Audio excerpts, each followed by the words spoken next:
Huwag po nating lokohin or dayain ang ating kapwa para lamang po tumaas ang views ng ating mga videos mga Lodino.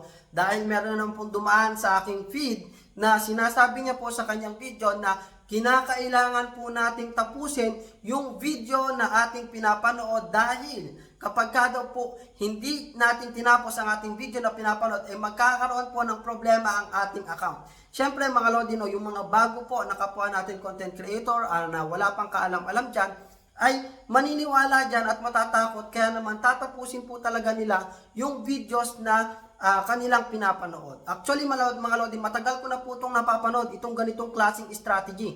Okay? Pero ngayon, dumadami na po sila, naggagayahan na po sila mga Lodino. Hindi ko alam kung naniniwala yung iba kaya nila ginagaya o kaya naman talagang ginagawa, strategy lang po talaga para mapataas yung kanilang views.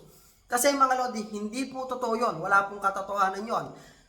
Tapusin man natin yung video mga Lodi or hindi. No, kahit ilang segundo lang ang panoorin natin mga Lodi, no, o kaya tapusin nyo kung gusto nyo. Optional yon. Nasa sa atin yon kung gusto natin tapusin or hindi.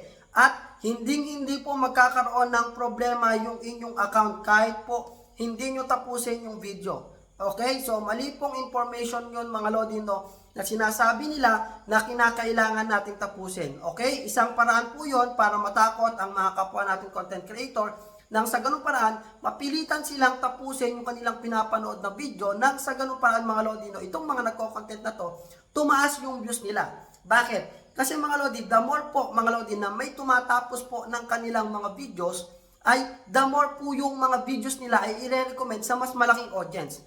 Dahil isa po yan mga Lodi na sinusukat sa metrics ni Facebook para po malaman nila kung yung kanilang videos ay nagugustuhan ng mga audience nang sa ganung paraan i-recommend to sa mas malaking audience.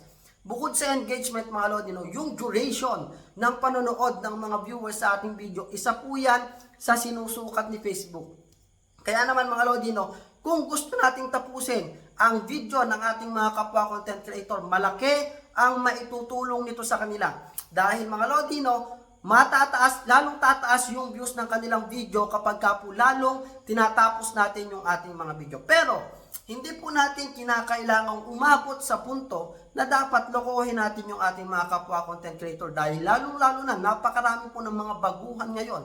No, na talaga naman pumasok dito sa social media ng halos wala po talagang alam kaya naman naniniwala sa mga napapanood nilang video. Okay, hindi po natin kinakailangang lokohin ang ating kapwa para tumaas ang ating views dahil mali po yun. Okay, lilinawin natin. So matotal, optional po mga Lodino ang panonood natin sa video ng kapwa natin content creator. Tapusin mo man yan or hindi, hindi magkakaroon ng problema ang iyong Facebook account. Okay? Kaya naman wag mong kalimutang i-share ang video na to at i-follow na rin ako para updated ka sa aking mga video tutorials. Thank you!